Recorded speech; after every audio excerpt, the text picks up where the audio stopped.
Il y a des champions qui sont nés pour se battre. Et puis, il y a Robert Whittaker, un mec discret, fan de jeux vidéo, qui n'a jamais voulu devenir combattant. Un type normal qui voulait juste s'entraîner, jusqu'au jour où son club a changé les règles du jeu. Et depuis, il a été champion du monde. Il a affronté les tueurs les plus dangereux de la planète. Mais parfois, il n'a juste plus envie de monter dans la cage. Alors comment ce gamer timide est devenu l'un des plus grands poids moyens de l'UFC? Pourquoi dit-il lui-même qu'il aurait pu tout arrêter à cause d'un burn-out? Et est-ce que l'on a vraiment compris qui est Robert Whittaker? Robert John Whittaker est né le 20 décembre 1990 à Auckland, en Nouvelle-Zélande, mais c'est en Australie qu'il va grandir, dans un quartier HLM de Sydney. Il est d'origine maori et samoane par sa mère, et australienne par son père. Très tôt, il se passionne pour les arts martiaux, sans ambition de compétition. Il a un frère cadet, Stephen Whittaker, qui deviendra son entraîneur au fil de sa carrière.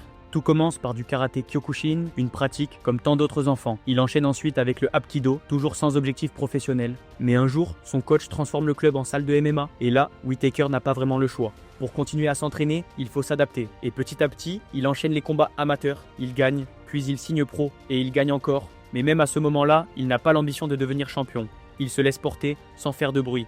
Sauf que son talent, lui, parle fort. En 2017, il devient champion intérimaire des poids moyens après un combat de guerre contre Yoel Romero. Un an plus tard, il devient officiellement champion lorsque Georges Saint-Pierre abandonne la ceinture. Et là, tout s'emballe. Il enchaîne les obligations médiatiques, les entraînements, les blessures, jusqu'à ce fameux combat en 2019 contre Israël Adesanya. Un chaos brutal, devant son public à Melbourne. Son règne s'arrête. Mais le pire, ce n'était même pas le combat. Quelques années plus tard, Whittaker avoue: « J'étais déjà cramé, mentalement vidé. Ce combat, j'aurais peut-être jamais dû le faire. » Burnout total, il pense à tout arrêter, il disparaît des radars, et personne ne comprend vraiment ce qu'il traverse. Ce n'est pas juste un coup de fatigue. Whittaker a clairement expliqué qu'il ne voulait pas devenir amer, qu'il ne voulait pas continuer à se battre sans passion. Il a pris du recul, pour sa santé mentale et pour sa famille. Un choix rare à ce niveau. Beaucoup auraient enchaîné les combats pour l'échec. Lui, il a préféré s'éloigner, pour mieux revenir, et surtout, pour rester fidèle à lui-même. Pendant cette période, il se réfugie là où il est vraiment lui-même, devant un écran. Il joue à Fallout, The Elder Scrolls, il se détend, il respire enfin. Whittaker est un vrai passionné de gaming. Il a même une chaîne Twitch, Rob Whittaker MMA, avec plus de 25 000 abonnés. Sur la route, il emmène son setup, il stream quand il peut, parce que c'est ça, sa zone de confort, pas l'octogone. Et ce n'est pas une façade, même aujourd'hui, il le dit ouvertement. Parfois, j'en ai marre de me battre, parfois, j'ai juste envie de rester tranquille. Il faut dire que Whittaker n'a jamais rêvé d'être une superstar. Il préfère Monster Hunter à l'octogone, Final Fantasy à l'octane. Il a même admis avoir annulé des interviews pour rester tranquillement chez lui, manette en main. Et pourtant, ce gamer a combattu avec une côte cassée contre Yoel Romero et a gagné. Il est comme ça, Whittaker. Il ne voulait pas devenir combattant, mais il s'est battu comme s'il n'avait jamais voulu faire autre chose. Robert a grandi dans un environnement modeste et il dit lui-même que les gens le regardaient de travers, qu'il se sentait jugé, stigmatisé et que la baston c'était pas seulement un sport, c'était une forme de respect, une manière de se faire une place. Aujourd'hui, malgré les millions, il n'a pas oublié d'où il vient. Malgré les millions et la notoriété, Whittaker est toujours resté fidèle à son club d'origine en Australie. Il n'a jamais déménagé à Las Vegas pour réussir. Il continue de s'entraîner là où tout a commencé, loin des flashs, loin du glamour. C'est un homme de routine, de principe, et c'est aussi ce qui le rend unique dans un monde où tout le monde veut briller plus fort que l'autre, pas pour faire le héros, juste pour leur tendre la main, comme personne ne l'a vraiment fait pour lui. Robert Whittaker, c'est un ovni dans le MMA moderne. Pas de trash talk, pas d'ego, pas de grand show. Juste un mec qui n'a jamais rêvé d'être là, mais qui a tout fait pour rester. Un type qui préfère la manette à la ceinture, mais qui, à chaque combat, te rappelle pourquoi le respect, la résilience et la sincérité valent bien plus que la hype.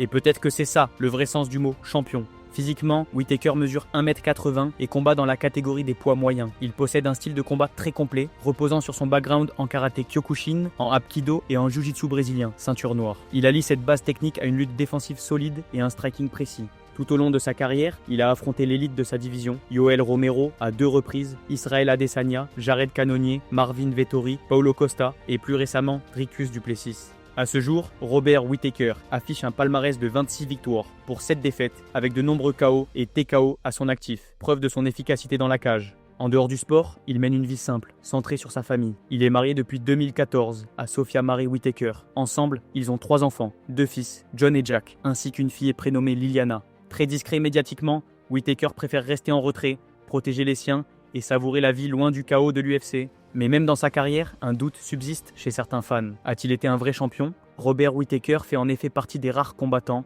avec Thomas Pinol, à avoir été sacré après que le précédent champion ait laissé sa ceinture vacante. En 2018, c'est Georges St-Pierre qui se retire, laissant le titre libre, ce qui fait de Whittaker le nouveau roi de la catégorie. Un titre qu'il n'a pas pris en battant le tenant du titre, mais en l'héritant. Est-ce que ça enlève de la valeur à son règne? Peut-être, peut-être pas. Ce qu'on sait, c'est que personne n'a voulu lui rendre la tâche facile ensuite. Yoel Romero, Darren Till, Jared Cannonier, Kelvin Gastelum, tous ont essayé de le battre. Aucun n'y est parvenu. Aujourd'hui, à 34 ans, Robert Whittaker pense à l'après. Avant son combat prévu contre Régnier de Rieder à l'UFC, il a fait une déclaration qui ressemble à un plan de sortie. J'en veux 4 de plus, je vois les étapes nécessaires pour faire ce que je veux faire. 4 combats me mènent à ce combat pour le titre, me placent dans une position pour finir au sommet, pour avoir cette fin de conte de fées.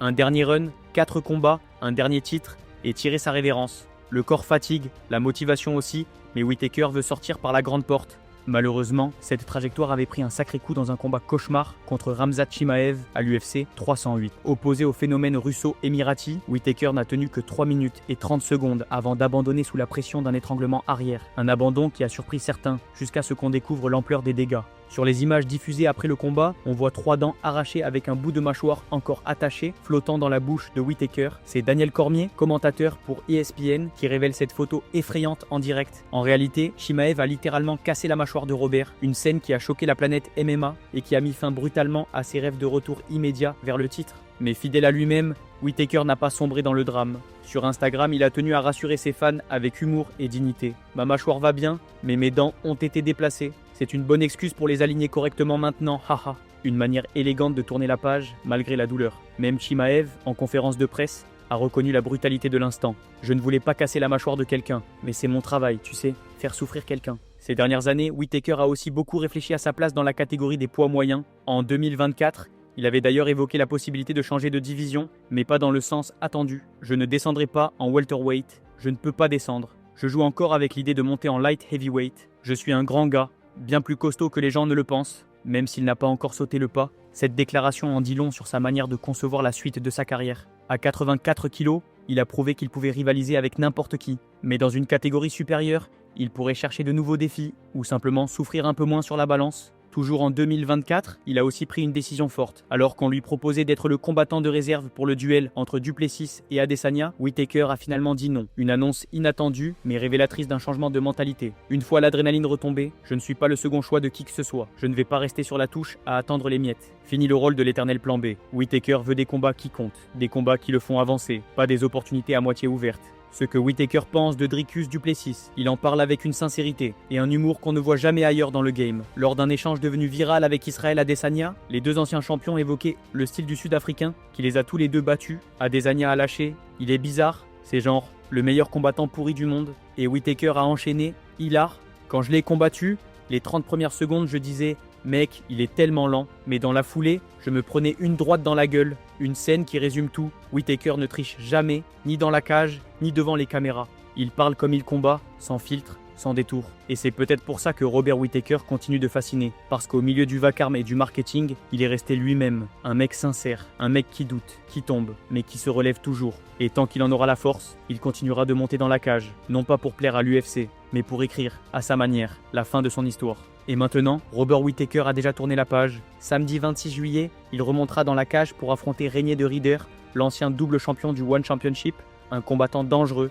complet, spécialiste du sol, mais qui va découvrir pour la première fois l'intensité de l'UFC. Ce combat marquera une étape décisive dans la quête de rédemption de Whittaker.